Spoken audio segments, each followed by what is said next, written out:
Hello students, ये जो आपके सामने क्वेश्चन पेपर डिस्प्ले हो रहा है, ये मैंने अपने बच्चों के लिए बनाया था टेस्ट पेपर।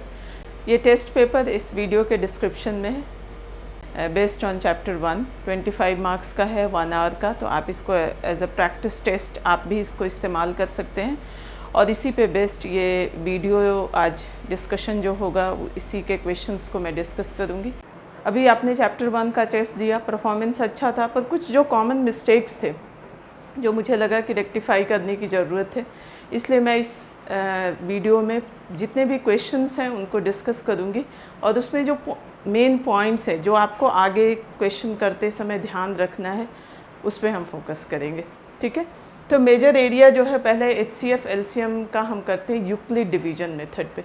अब जैसे मैंने देखा कि मैंने क्वेश्चन दिया, 2 नंबर है, 3 नंबर है, कई बच्चे यूक्लिड डिवीज़न मेथड से करें। आपको एक चीज़ ध्यान में रखना है कि जब 2 नंबर दिया है तो हम यूक्लिड डिवीज़न मेथड लगाएंगे।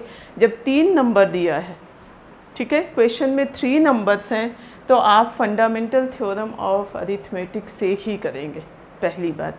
ओके, सेकेंडली, जो पहला क्वेश्चन था वो 1 मार्क्स के जो क्वेश्चंस होते हैं उसमें ये माना जाता है कि बच्चों को मिनिमम टाइम लगना चाहिए। यदि आप 1 मार्क्स के क्वेश्चन में 3 मार्क्स की जितना टाइम लगाएंगे तो आपका पूरा टाइम मैनेजमेंट ख़राब हो जाएगा। तो आपको 1 मार्क्स के क्वेश्चन में ध्यान रखना है। जैसे एक क्वेश्चन था कि find the product of HCF and LCM of 2 numbers and the numbers are, ये जो पहला क्वेश्चन था वो था 72 एंड 120। मैक्सिमम बच्चों ने क्या किया यहाँ पर, इस 1 मार्क्स के क्वेश्चन में उन्होंने बहुत टाइम लगाया। क्या किया, पहले आपने 72 और 120 का HCF निकाला, फिर LCM निकाला, फिर उनका प्रोडक्ट निकाला। आप एक फार्मूला भूल रहे हैं कि LCM into HCF of 2 numbers, क्योंकि हम यहाँ 2 नंबर की बात करें, यहाँ 2 ही नंबर है, 3 नंबर नहीं है, 2 नंबर्स हैं।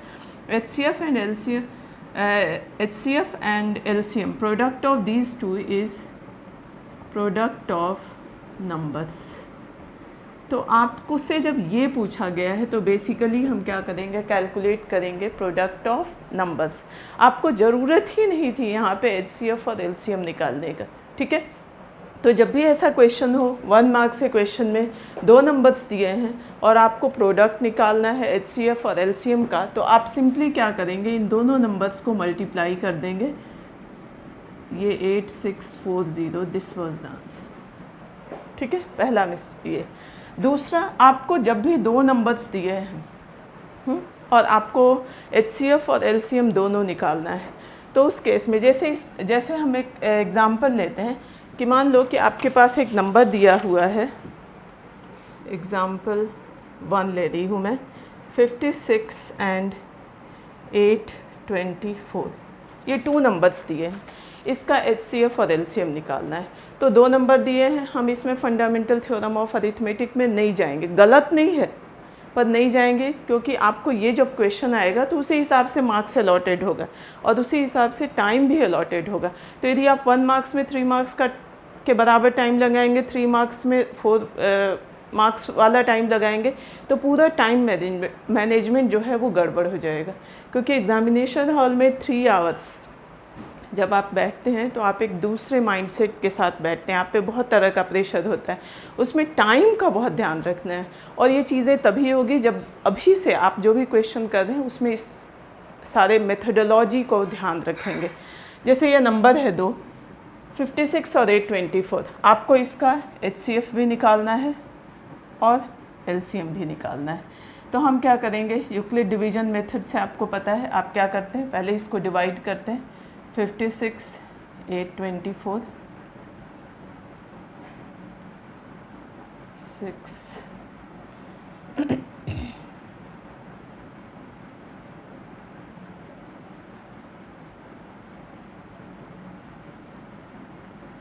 40, again 56 40 16 40 32 8 16 2 16 0 0।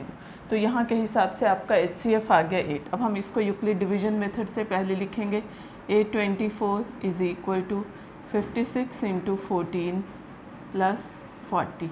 हमने यहाँ से लेके यहाँ तक का स्टेप कवर कर लिया। नेक्स्ट में हम लिख रहे हैं 56 is equal to 40 into 1 plus 16।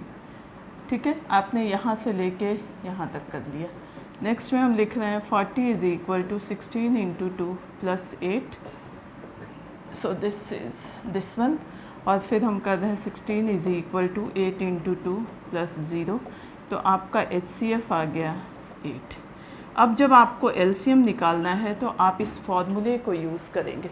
LCM निकालना है तो क्या हो जाएगा, product of numbers divided by HCF। तो product of numbers 56 into 824 and divided by HCF 8 multiply किया 7 इंटू 824। जो भी आएगा कैलकुलेशन आप करेंगे, जो भी आएगा that will be the answer. तो पहली बात आप ध्यान रखेंगे कि 2 नंबर दिया है तो आपको यूक्लिड डिवीजन मेथड ही लगाना है। HCF और LCM दोनों निकालना है। यूक्लिड डिवीजन मेथड से पहले हम HCF निकालेंगे, क्योंकि यूक्लिड डिवीजन मेथड में आपको ध्यान हो LCM निकालने का कोई फार्मूला यूक्लिड डिवीजन मेथड में नहीं है। उसके लिए हम क्या करते हैं, ये फार्मूला यूज़ करते हैं कि product of 2 numbers is equal to HCF into LCM। Clear? तो ये फर्स्ट पॉइंट जो क्वेश्चन नंबर 1 था, फर्स्ट क्वेश्चन, उसको आप ध्यान रखेंगे और इसको आगे इस तरह के मिस्टेक्स नहीं करेंगे। एक क्वेश्चन नंबर 6 था जिसमें मेंशन किया हुआ था, वो मैक्सिमम बच्चों ने ठीक किया है। जिसकी भी गलती है वो कैलकुलेशन का प्रॉब्लम है। तो कैलकुलेशन तभी ठीक हो सकता है जब आप ज़्यादा प्रैक्टिस करें। तो आपको जहाँ से भी क्वेश्चंस अवेलेबल हो HCF LCM निकालने का, आप इसी तरह से करेंगे। ठीक है, जहाँ से भी क्वेश्चन हो लेकर और उसको प्रैक्टिस करेंगे। कोई प्रॉब्लम होगी तो आप मुझसे पूछ सकते हैं। दूसरा एक क्वेश्चन था, LCM गिवन था और आपको HCF निकालना था। दोनों नंबर्स पता थे और उसके बाद आपको सिर्फ LCM निकालना था। इस तरह के क्वेश्चन में this was the question number 6 जो आपका टेस्ट हुआ था, उसमें ये क्वेश्चन 6 था। यहाँ क्या दिया हुआ था, LCM of 26 into 169 is equal to 338 और आपको निकालना था HCF। अब कई बच्चों ने 26 और 169 का यूक्लिड डिवीजन मेथड से किया। नहीं, आपको नहीं करना है। 2 मार्क्स का क्वेश्चन है। यहाँ पे फिर हम यही चीज़ करेंगे, LCM into HCF is equal to product of numbers, क्योंकि यहाँ 2 नंबर्स ही हैं। यहाँ 2 नंबर्स हैं तो यहाँ पर आपको कहीं और जाना ही नहीं है। देखिए 4 ही चीज़ें, HCF LCM एंड 2 नंबर्स, इनके बीच का रिलेशन पता है। इन 4 चीज़ों में से कोई भी 3 पता है तो हम फार्मूला यूज़ करेंगे। ठीक है, यदि नंबर्स पता है, HCF और LCM निकालना है तो पहले हम HCF निकालेंगे और फिर फार्मूला यूज़ करेंगे। This is very important formula, आप आगे भी इसका ध्यान रखेंगे।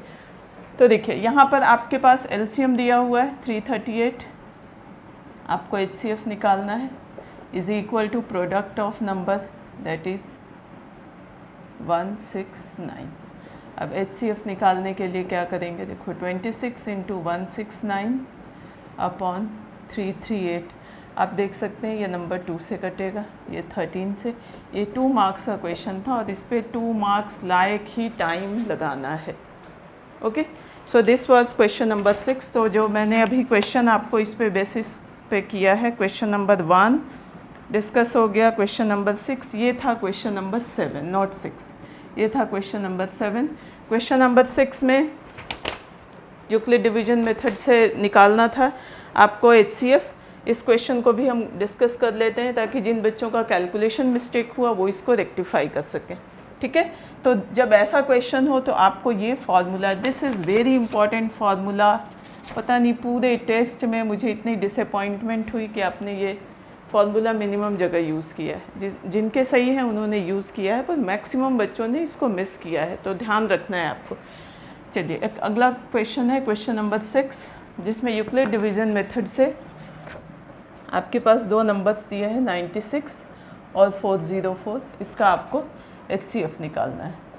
तो आपको पता है इन दोनों नंबर्स में से जो छोटा नंबर है उसे हम डिवाइड करते हैं।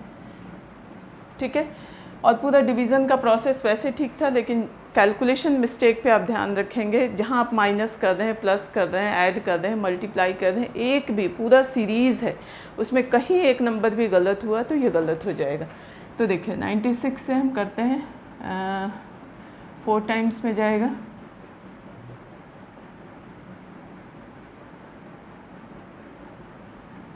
ठीक है। 0 2 96 4 टाइम्स में 80 16 20 16 4 16, ठीक है। तो अब इसको लिखेंगे कैसे, 404 is equal to 96 into 4 plus 20। कई बच्चों ने सिर्फ इतना करके और यहाँ HCF लिख दिया 4, आपको बिल्कुल मार्क्स नहीं मिलेगा, क्योंकि ये मेथड जो है वो हमारा रफ पार्ट है, ये हमें करना है। ये मैंने कई बार कहा है कि जैसे कॉपी में जब आप करते हैं पूरी कॉपी में से, तो आप इस तरफ ये वाला प्रोसेस कर लें और यहाँ आप यूक्लिड डिवीज़न मेथड से ही लिखेंगे। यहाँ प्रोसेस करने से क्या होगा कि कई बार एग्जामिनर आपने यहाँ लिखने में गलत कर दिया तो एग्जामिनर चेक कर सकता है कि अच्छा बाकी प्रोसेस ठीक है, यहाँ उतारने में गलती हुई है, तो वहाँ आप सेफ हो जाते हैं। इसलिए इसको रफ़ का मतलब पीछे नहीं करेंगे, इसको कॉपी के ही लेफ्ट हैंड साइड में करेंगे और यहाँ पे जो आपको लिखना है वो यूक्लिड डिवीज़न मेथड के तरीके से ही लिखना है। तो इसे पहला प्रोसेस है 404 96, ये हो गया, यहाँ तक हमने कवर कर लिया। नेक्स्ट में 96 is equal to 20 into 4 plus 16, next में 16 इंटू 4 सॉरी 16 इंटू 1 प्लस 4 और फिर यहाँ 16 is equal to 4 into 4 plus 0, so HCF is equal to, okay. So आपका इस कॉन्सेप्ट पे बेस्ट जो क्वेश्चन था वो था क्वेश्चन नंबर 1, 6, 7। एक था क्वेश्चन नंबर 10, ये वैसे बच्चों ने ठीक किया है, यहाँ पर शायद आपने ये फार्मूला यूज़ कर लिया, HCF 6x is equal to 2 and LCM 6x is equal to 60। तो आपको x की वैल्यू निकालनी है। अब यहाँ x की वैल्यू के लिए देखिए HCF LCM दिया है और दोनों नंबर्स पता है, तो हम फार्मूला यूज़ करते हैं HCF into LCM is equal to product of numbers. HCF है 2, LCM है 60, नंबर्स हैं 6 इंटू x, तो इसको जो आप सॉल्व करेंगे तो x की वैल्यू आ जाएगी 20। ये ज़्यादातर बच्चों ने ठीक किया है, ठीक है। अब आ जाओ HCF LCM fundamental theorem of arithmetic. इसमें मुझे डिसअपॉइंटमेंट हुआ, आपने जो LCM निकाला है वो बिल्कुल वैसे मेथड से निकाल दिया है जो आप क्लास 6 तक आप करते आए हैं, ठीक है। पहली बात, जब भी आपके पास जो नंबर्स हो 2 से ज़्यादा हो, ठीक है, जैसे 2 नंबर में आप क्या करेंगे, यूक्लिड डिवीज़न मेथड। 2 से ज़्यादा नंबर्स हो तो आपको क्या यूज़ करना है, fundamental theorem of arithmetic. Fundamental theorem of arithmetic का पहला स्टेप ये है कि जितने भी नंबर्स दिए हैं उनके हम प्राइम फैक्टर्स निकालेंगे। मैं आपका ये जो क्वेश्चन है ये आपकी जो मैंने आपको दिया था उससे ना लेकर मैं एक एग्ज़ाम्पल के थ्रू कर रही हूँ, फिर आप क्वेश्चन पे आऊँगी। मान लीजिए कि आपके पास ये 3 नंबर दिए हैं, 625, 1125 एंड 2125। आपको इसका HCF भी निकालना है और LCM भी निकालना है, ठीक है। प्रोडक्ट वाला जो फार्मूला है ये सारा हम कर चुके हैं, अब हम आगे बिल्कुल इंटरमिंगल नहीं करेंगे, ये अलग चीज़ है। नंबर्स कितने हैं, 2 से ज़्यादा, तो आपको पहले उन जितने भी नंबर्स हैं उनके प्राइम फैक्टर्स निकालने हैं। यहाँ 3 नंबर हैं, हम तीनों नंबर के प्राइम फैक्टर्स निकालते हैं। 625 पहला 5 से जाएगा, 125 5 25 5 5 1, ठीक है। अगला नंबर है 1125, इसको भी करते हैं, ये 3 से जाएगा पहले, 3 3 ज़ा 9, फिर 3 से जाएगा 1 2 5, फिर जाएगा 5 25 5 5 5 और 1। अगला नंबर है 2125, इसके हम प्राइम फैक्टर्स लेते हैं। ये नंबर 3 से जाएगा नहीं, तो ये 5 से करते हैं,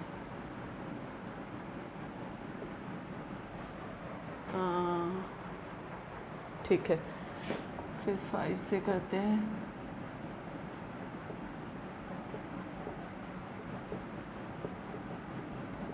एक बार चेक कर लो कैलकुलेशन।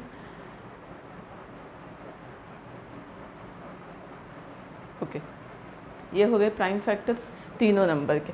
अब जब हम इस नंबर को के जो प्राइम फैक्टर्स हम यहाँ लिखेंगे तो पावर्स एक्सपोनेंट के फॉर्म में लिखेंगे। एक्सपोनेंट का मतलब जो नंबर जितनी बार आ रहा है उसके उतने टाइम्स को एक्सपोनेंट में लिखेंगे।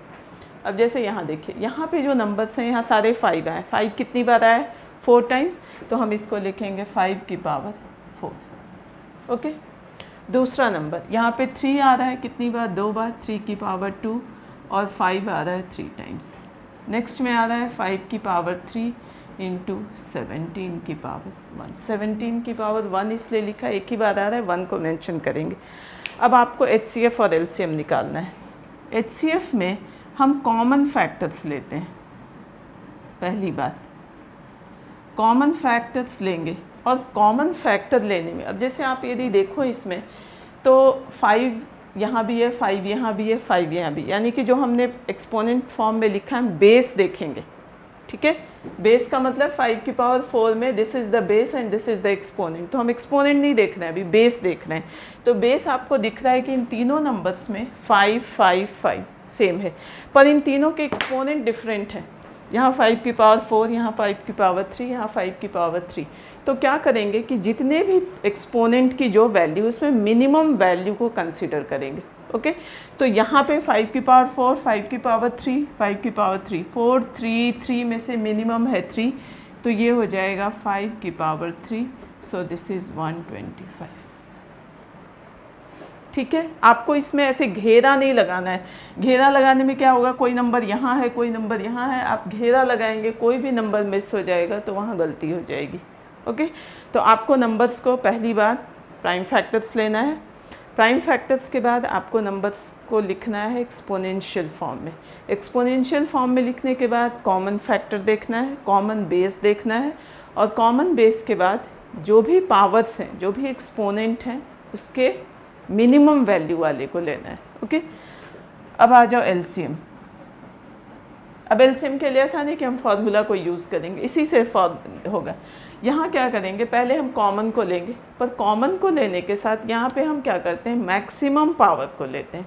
यानी 5 5 5 कॉमन है, लेकिन इसमें सबसे बड़ी पावर क्या है, 4। तो पहला नंबर हो गया 5 की पावर 4। उसके बाद अब अनकॉमन को लेंगे। अब अनकॉमन क्या है, 3 की पावर 2 और 17। So this is 625 into 9 into 17। इसको आप मल्टीप्लाई करेंगे, जो आएगा वो क्या हो जाएगा, LCM। ठीक है, तो 2 नंबर्स हैं, यूक्लिड डिवीज़न मेथड। पहले आप निकालेंगे HCF, ठीक है, उसके बाद फार्मूला यूज़ करेंगे, product of HCF into LCM is equal to product of numbers, उससे हम निकाल लेंगे LCM। ये हो गया। जब 2 से ज़्यादा दिए हैं तो नंबर्स के हम प्राइम फैक्टर्स निकालेंगे। फैक्टर्स को हम कैसे लिखेंगे, एक्सपोनेंशियल फॉर्म में। फिर कॉमन नंबर लेंगे, जो कॉमन फैक्टर है तीनों में, और उसका जो मिनिमम पावर वाला टर्म है वो हो जाएगा HCF, और जो मैक्सिमम वाला है वो LCM में लेंगे। LCM में क्या करेंगे, मैक्सिमम वाले को लेंगे और अनकॉमन, यानी कि हम यहाँ पे maximum exponent of common factor लेते हैं प्लस अनकॉमन फैक्टर्स। ठीक है, आप ये इस तरह से करेंगे, आपका बिल्कुल टाइम के हिसाब से होगा और कोई मिस्टेक्स नहीं होंगी। ओके, अब आपको मैंने क्वेश्चन दिया था, लास्ट क्वेश्चन नंबर 12। क्वेश्चन में एक बात पढ़ रही हूँ। क्वेश्चन था 3 friends Salman, Sachin and Harsh go for morning walk together. On morning walk, they step off together and their steps measure 40 centimeter, 42 centimeter and 45 centimeter respectively। 3 बच्चे हैं, तीनों मॉर्निंग वॉक के लिए जाते हैं। एक के स्टेप की लेंथ जो है वो 40 सेंटीमीटर है, दूसरे की 42 और तीसरे की 45, और तीनों एक साथ स्टेप शुरू करते हैं। अब आपसे पूछा गया what is the minimum distance. देखिए एलसीएम का फुल फॉर्म क्या होता है, लीस्ट कॉमन मल्टीपल। तो जब भी मिनिमम टर्म हो तो वहाँ पर आपको एलसीएम निकालना है। ओके, एचसीएफ और एलसीएम के ये जो ये कॉन्सेप्ट्स हैं, इसको मैं आपको कुछ एग्जांपल्स के थ्रू बता रही हूँ। जैसे मान लो कि आपके पास दो चीज़ें हैं, इसमें हो 400 लीटर और इसमें हो 350 लीटर, और आपसे बोला जाए कि मैक्सिमम ऐसा आप कोई बर्तन बताओ उसकी कैपेसिटी जिससे आप दोनों को मेजर कर सको। तो क्या है मैक्सिमम, उस केस में आपको क्या करना है, दोनों का निकालना है एचसीएफ। जहाँ पे मिनिमम टर्म हो तो वहाँ क्या निकालना है, एलसीएम। यहाँ पे क्वेश्चन में कहा जा रहा है what is the minimum distance they should reach. अब देखो एक जो है, मान लो हम ए को लेते हैं, एक जो है वो है 40 सेंटीमीटर से, दूसरा जो है वो सेम जगह से स्टार्ट कर रहे हैं, ये है 42 बी, और सी को हम ले रहे हैं 45 सेंटीमीटर। अब पहले मिनट में दोनों का डिस्टेंस अलग है। मान लो कि ये पर्टिकुलर पॉइंट है जहाँ पर दोनों वापस फिर से मिलते हैं, यहाँ से स्टार्ट करते हैं, पॉइंट पी से स्टार्ट करते हैं और क्यू पर मिल रहे हैं, ठीक है। तो ए जब स्टार्ट, ये जो डिस्टेंस है पी क्यू, वो इससे भी डिविजिबल हो, इससे भी डिविजिबल हो और इससे भी डिविजिबल हो, ठीक है, क्योंकि तीनों चल रहे हैं तभी इस पर्टिकुलर पॉइंट पे मिल रहे हैं। सो दैट मीन्स तीनों से डिविजिबल है, तो उस केस में हम क्या निकालेंगे, एलसीएम। ओके, अब मिनिमम वर्ड आप ध्यान रखेंगे, एक कैची वर्ड है कि मिनिमम जहाँ पे वर्ड है वहाँ पर हमें निकालना है एलसीएम। अब तीन नंबर्स थे 40, 42 और 45। कई बच्चों ने इस तरह से किया हुआ है और एलसीएम निकाला है, जैसे आप छोटी क्लास में करते हैं। ये आपको नहीं करना है, आपको यहाँ पे तीन नंबर से अब बिल्कुल ध्यान में रखना है कि इसको फंडामेंटल थ्योरम ऑफ अरिथमेटिक से करना है। तो फिर हम क्या करेंगे, बिल्कुल सेम तीन नंबर से हम तीनों के प्राइम फैक्टर्स लेंगे। 40 के फैक्टर्स लेते हैं, 2 से 20, 10, 5, 1। 42 का 21, 3, 7, 7, 1। 45, 15, 3, 5, ठीक है। अब आपको नंबर्स को लिखना है एक्सपोनेंशियल फॉर्म में, 2 की पावर 3 इंटू 5 की पावर 1। 42 को लिखना है 2 की पावर 1 इंटू 3 की पावर 1 इंटू 7 की पावर 1। 45 3 की पावर 2 इंटू 5 की पावर 1।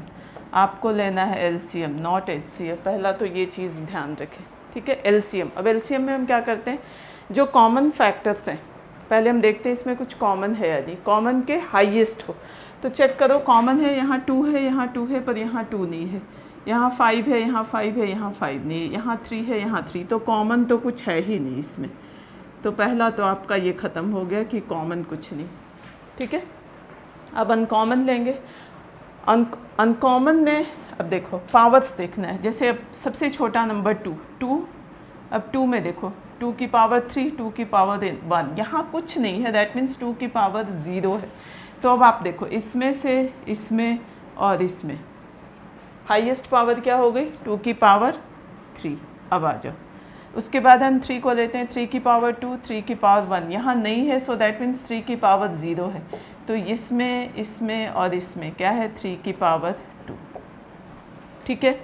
5 की पावर 1, 5 की पावर 1, तो 5 की पावर 1 आ गया, 7 की पावर 1। फिर इसको आप मल्टीप्लाई करेंगे, जो आएगा वो आंसर, ठीक है। इस मेथड से बिल्कुल नहीं करेंगे, जैसे आपको पहले अभी दिखाया था, बिल्कुल भी नहीं करना है, करोगे यू विल गेट 0। तो ये दो चीज़ हो गई एचसीएफ एलसीएम के रिगार्डिंग, और यूक्लिड डिवीज़न मेथड और फंडामेंटल थ्योरम ऑफ अरिथमेटिक। एक क्वेश्चन था जिसमें आपको बताना था कि नंबर टर्मिनेटिंग है या नॉन टर्मिनेटिंग और कितने प्लेसेस तक हैं। मैं इसमें क्वेश्चन से ही लेके करती हूँ। This was question number 8। Question में था 126/5600। पहली बात मैंने आपको बताया था कि जब भी आपको नंबर्स चेक करना हो कि टर्मिनेटिंग है या नॉन टर्मिनेटिंग, तो आप चेक करेंगे कि ये नंबर सिंपलेस्ट फॉर्म में है या नहीं, ओके। तो अब चेक करो सिंपलेस्ट फॉर्म में है या नहीं, या कटेगा। 2 से कट रहा है मुझे तो लग रहा है। 63 2800 2 से कटा, फिर 3 से कटेगा, नहीं 7 से कटेगा, 7 से, ठीक है। तो पहले कटा 2 से, फिर कटा 7, ये कटा 2 से, फिर यहाँ कटा 7 से, 9/400। अब ये सिंपलेस्ट फॉर्म आ गया। अब आप क्या करेंगे, डिनोमिनेटर को देखेंगे, 400 के फैक्टर्स निकालेंगे, प्राइम फैक्टर्स। 200 100 50 25 5 5। तो इसको हम लिख सकते हैं 9/2 की पावर 4 इंटू 5 की पावर 2। पहली बात, जितने भी फैक्टर्स हैं उसमें नंबर है 2 और 5, इसके अलावा कोई नंबर नहीं है, तो ये होगा टर्मिनेटिंग डेसिमल। अब यदि आप इसको डेसिमल में चेंज करेंगे तो ये अप टू कितने प्लेसेस तक जाकर टर्मिनेट होगा।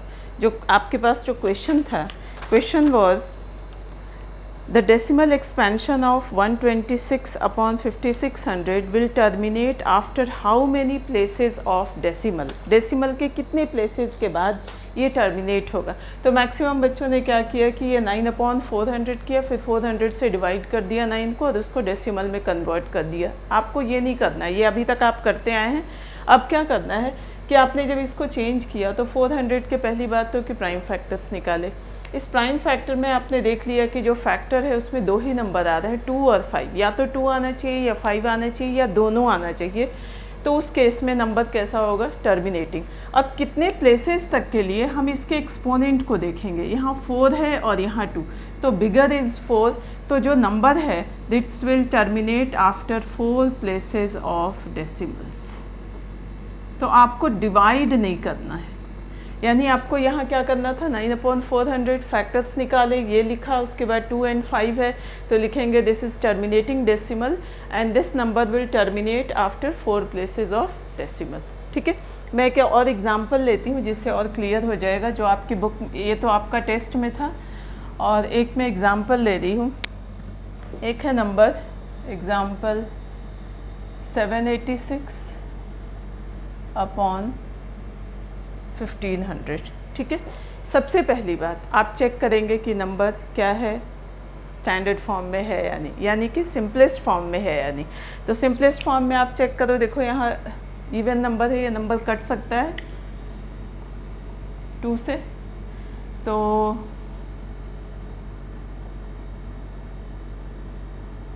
और ये 2 से 750। ठीक है, ओके। अब ये नंबर 393 और 750 ये दोबारा फिर 3 से कट सकता है, तो ये हो जाएगा 131 एंड दिस इज 250। ओके, अभी आगे फर्दर नहीं डिवाइड होगा, ये सिंपलेस्ट फॉर्म में आ गया। अब आपके पास डिनोमिनेटर है 250, आप 250 के फैक्टर्स बनाएंगे।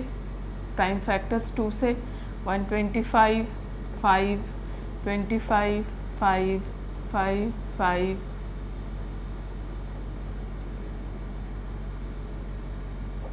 ठीक है। So this can be written as 131/2 raised to the power 1 into 5 raised to the power 3। अब अगेन इस नंबर में 2 और 5 है, तो ये होगा टर्मिनेटिंग डेसिमल। सेकेंडली कितने प्लेसेस तक के बाद टर्मिनेट करेगा, एक्सपोनेंट देखेंगे 1 and 3, 3 is the bigger one, so ये terminates after 3 places of decimals.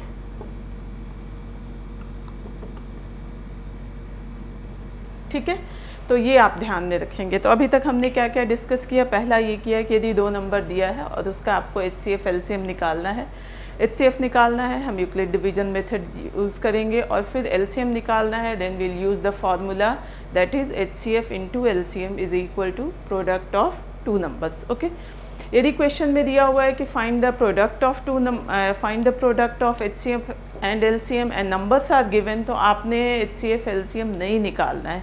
आपने क्या करना है कि उस नंबर का सीधा मल्टीप्लाई करके प्रोडक्ट निकाल देना है, that will be the answer. Okay, secondly मैंने आपको बताया कि जब 2 से ज़्यादा नंबर्स दिए हैं, 3 नंबर्स दिए हैं, 4 नंबर्स दिए हैं और आपको उसका HCF LCM निकालना है, तो हम fundamental theorem of arithmetic opt करेंगे और उसमें आपको क्या करना है, हर नंबर के प्राइम फैक्टर्स निकालने हैं।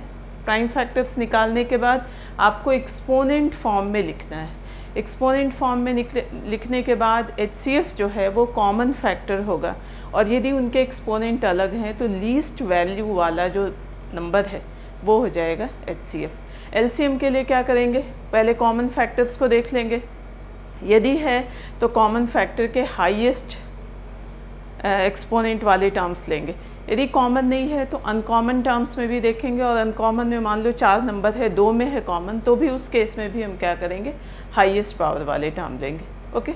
तीसरी बात हमने बताई कि यदि कोई नंबर दिया हुआ है और आपको चेक करना है कि टर्मिनेटिंग है या नॉन टर्मिनेटिंग, तो आप डिवाइड नहीं करेंगे, आप उस नंबर को सिंपलेस्ट फॉर्म में चेंज करेंगे, डिनोमिनेटर के प्राइम फैक्टर्स निकालेंगे। प्राइम फैक्टर्स में यदि सारे 2 आ रहे हैं या सारे 5 आ रहे हैं या 2 या 5 आ रहे हैं तो वो नंबर टर्मिनेटिंग होगा। कितने प्लेसेस ऑफ डेसिमल के बाद वो टर्मिनेट करेगा, उसके लिए हम जो फैक्टर्स आए हैं उसके पावर्स को देखेंगे, उसमें जो बड़ी वैल्यू वाला पावर होगा उतने प्लेसेस के बाद। ओके। अब आ जाओ, एक तीसरा पॉइंट है जो मैंने आपको दिया था कि मल्टीप्लिकेटिव इनवर्स ऑफ, ये आपकी बुक का ही क्वेश्चन था, मल्टीप्लिकेटिव टेस्ट का ही था, √3 + 2 मल्टीप्लिकेटिव इनवर्स। अब मल्टीप्लिकेटिव इनवर्स का क्या मतलब होता है, कोई भी एक नंबर जिसको ऐसे नंबर से मल्टीप्लाई करो कि मल्टीप्लाई करने के बाद प्रोडक्ट क्या आ जाए 1, तो ऑब्वियसली इस नंबर को यदि हम इसको x लेते हैं तो x को हम 1/x से जब मल्टीप्लाई करेंगे तो आ जाएगा 1, तो 1/x का मतलब ये हो गया 1/√3 + 2। पर ये नंबर ऐसा है जहाँ पे डिनोमिनेटर में इरेशनल नंबर है, हम इसको रेशनलाइज करेंगे, √3 - 2 √3 - 2। हमेशा रेशनलाइज करने में हम उसके कॉन्जुगेट से मल्टीप्लाई करते हैं। कॉन्जुगेट का मतलब क्या है, यदि सिंगल नंबर दिया है तो सिंगल से मल्टीप्लाई करेंगे, √3 दिया है तो √3 से, √7 दिया है तो √7 से, पर यदि √2 + √3 है तो इसका कॉन्जुगेट हो जाएगा √2 - √3, यानी ये दोनों टर्म सेम रहेंगे और साइन डिफरेंट हो जाएगा। यदि 3 - √5 है तो इसका कॉन्जुगेट हो जाएगा 3 + √5 से। ठीक है, तो यहाँ इरेशनल नंबर को रैशनल बनाने के लिए हमने उसके कॉन्जुगेट से डिनोमिनेटर और न्यूमरेटर दोनों को मल्टीप्लाई किया, ऊपर हो गया √3 - 2, नीचे √3 का स्क्वायर - 2 का square, so this is √3 - 2 3 - 4, so √3 - 2 upon -1, इस माइनस को हम ऊपर ले जाएंगे तो ये हो जाएगा -3 + 2 और we can write 2 - √3। So this is the multiplicative inverse of this number. यानी नंबर का कुछ भी दिया हुआ है, कोई भी रैशनल नंबर है, मल्टीप्लिकेटिव इनवर्स आप उसको 1/, में लाएं और उसके बाद रैशनलाइज कर दें। एक और पॉइंट आता है, एक और क्वेश्चन था √75 उसमें बाद का वाले जो क्वेश्चंस हैं, नॉर्मली जो उस तरह के क्वेश्चंस होते हैं, जैसे आपको 0.47 बार को चेंज करना है P/Q में, ठीक है, तो हम इसको x से ज़्यूम करते हैं और फिर इसको मल्टीप्लाई करते हैं। लेकिन यदि 1 मार्क्स का क्वेश्चन है तो वो प्रोसेस नहीं जाना है। जैसे 0.47 बार, तो हम क्या करेंगे, 47 लिखा माइनस जो रिपीट नहीं हो रहा है, देखो 2 डिजिट है 4 और 7, उसमें 7 रिपीट हो रहा है, 4 नहीं हो रहा है, तो -4 अपॉन इसके बदले 9 और इसके बदले 0, सो आंसर इज़ 43/90। एक और एग्जांपल ले लेते हैं, मान लो नंबर है 0.327 और 2 और 7 के ऊपर बार है, इसको P/Q में चेंज करना है। 327 - 3 इज़ नॉट रिपीटिंग, इन दोनों के बदले 9 9 और इसके 9, तो ये हो जाएगा 324/990 और फिर इसको सिंपलेस्ट फॉर्म में चेंज करेंगे। एक और नंबर ले लेते हैं 0.007, ठीक है। अब यहाँ पे यदि आप इसको चेंज करेंगे तो 07 और जो रिपीट नहीं होता है वो है 0, माइनस करेंगे कोई फ़र्क नहीं पड़ता, अपॉन इसके बदले 9 और इन दोनों के बदले 0। यानी ये ध्यान रखना है कि जो जितने भी डिजिट्स हैं हमें उन सब के लिए लिखना है नीचे डिनोमिनेटर में, जो रिपीट हो रहे हैं उसके लिए 9, जो रिपीट नहीं हो रहे हैं उसके लिए 0। और पहले रिपीट वाले को लिखेंगे, ऐसा नहीं कि पहले 0 0 लिख देंगे और फिर 9, नहीं, पहले रिपीट वाले को लिखेंगे और फिर नॉन रिपीटिंग को। ओके, तो ये 3-4 चीज़ें थी जो मुझे लगा कि इस चैप्टर में मैक्सिमम बच्चे गलत कर रहे थे, तो आप ध्यान रखेंगे इसका और अगले टेस्ट की तैयारी करेंगे जो चैप्टर 2 पे है। बाकी जो बच्चे हैं उनके लिए मैं ये क्वेश्चन पेपर यहाँ वीडियो के डिस्क्रिप्शन में डाल दूँगी और वहाँ भी डिस्प्ले होगा। ये 1 आवर का टेस्ट है, आप इसको प्रैक्टिस कर सकते हैं। और कोई क्वेश्चन ऐसा बचा नहीं, एक क्वेश्चन था वो ध्यान रखने वाला, smallest prime number and smallest composite number. हमेशा आपको बताया कि 1 is not a prime nor a composite, तो स्मॉलेस्ट प्राइम नंबर हो गया 2 और कंपोजिट नंबर 2 के बाद देखो 3, वो भी प्राइम है, तो अगला क्या है 4, तो 2 और 4। तो इसी के साथ ये डिस्कशन ख़त्म हुआ। अगला हम टेस्ट लेंगे और उस पर बेस्ट जो है चैप्टर पे डिस्कशन करेंगे। Thank you.